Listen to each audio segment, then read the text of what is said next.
A proper warm-up is essential for any workout, yet it's often either overdone or not done at all. The main goal of the warm-up is to reduce stiffness, awaken motor units, and raise the temperature of the muscles and joints that are going to be worked. But extending your warm-up beyond the point that each of these has been accomplished will only lead to a depletion of energy that could be better used towards your high exertion working sets. When done properly, a warm-up provides several benefits that can translate to better muscle gain over time. Several studies have shown that a proper warm-up boosts strength and performance in the workout to follow, and in the long run this translates to better muscle gain since you're able to perform better and more effectively progressively overload your muscles. And although we commonly think that the main reason of the warm-up is to reduce injury, this idea isn't well established in the literature, but recent studies have shown a reduced risk of injury when a proper warm-up is used. And just through experience, I think the majority of us can say that our injuries often happen when we lift heavy weights or do certain movements without being sufficiently warmed up, which is just more reason for you to include a proper warm-up. So in this video, I'll explain the 3 essential parts of your warm-up and then give you guys a sample upper body and lower body warm-up that you can use.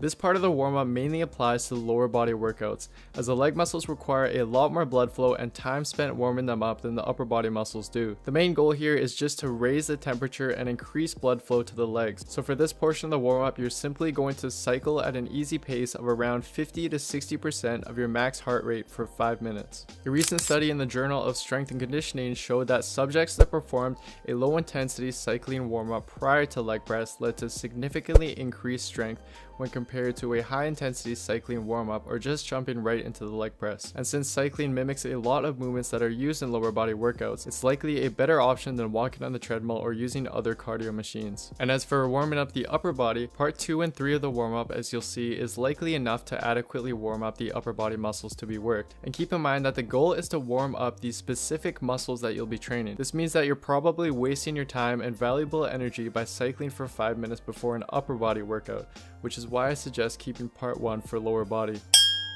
You've probably heard of the ongoing debate between static and dynamic stretching. To sum the research up for you, dynamic stretching leads to better performance and warming up of muscles than static stretching does. And as shown in many studies, when static stretches are held for too long or done immediately before exercise, it can actually negatively affect your strength and overall performance. Therefore, this next part of the warm-up will consist of dynamic stretches to help reduce joint stiffness and further warm up the muscles to be worked. For upper body workouts, one of the main concerns, in addition to warming up major muscle groups, is adequately warming up the shoulder stabilizers, as well as various small yet essential muscles like the lower traps, which all play a role in many upper body exercises. Here's a good routine to follow that covers these points. Start with wrist circles by keeping your palms together and make sure you do them in both directions. For these, keep your palms facing forward and protract the shoulder blades as you come forward and retract them as you come back. For this one, keep your core tight and try not to compensate by arching at the lower back. On the arm swings, try to get as much range of motion as you can and allow your shoulder blades to move up,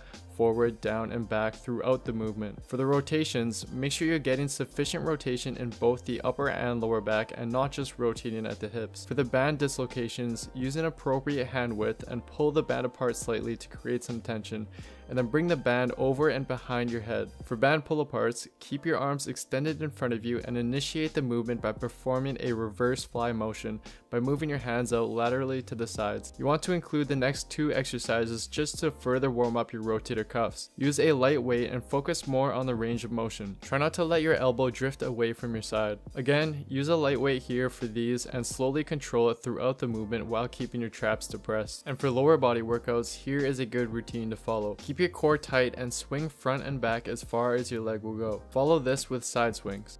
For these, you want to put your hands on your feet and come down into a deep squat while keeping your chest up, and hold this position for a couple of seconds. You can also do these by holding onto something instead to make it easier. For these, lay with your arms straight out to the side and drop your knees to both sides as far as they will go.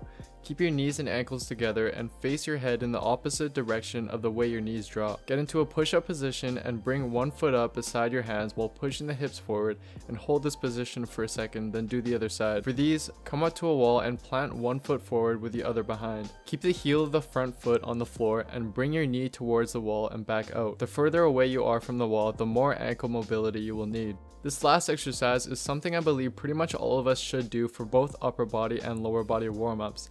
The majority of us, myself included, sit for hours a day and lack sufficient thoracic extension, which is something that is required in several weightlifting movements.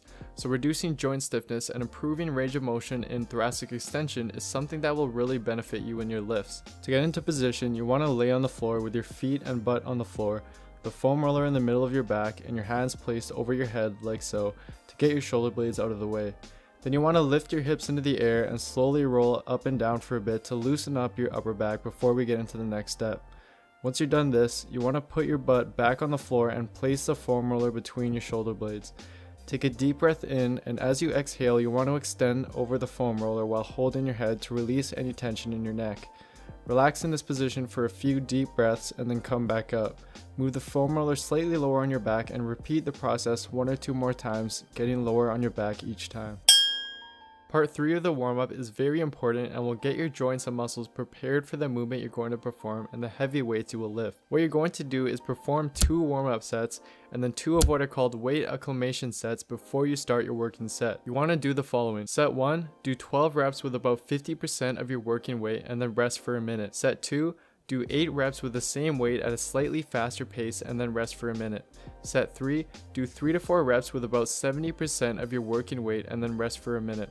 Set 4, do 1 rep with about 90% of your working weight and then rest for 2 minutes before you start your working set. Now by the time you start your first working set, the muscles you'll be working on will be adequately warmed up without being fatigued due to too much warm-up. You want to do these for the first main exercise of your workout, for example bench press if you're starting with that as your first main exercise. And that's pretty much it guys, thank you for watching. Here is the upper body warm-up routine all written up for you, and here is the lower body routine.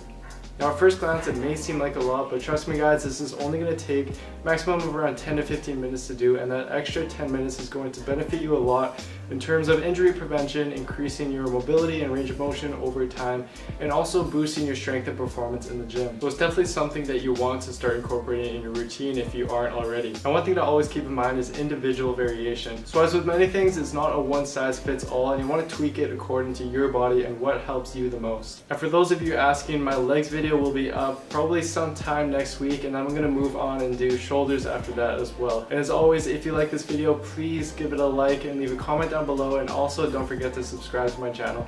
Thank you again for all your continued support guys, I really appreciate it. Anyways, that's it for today guys, I'll see you next time.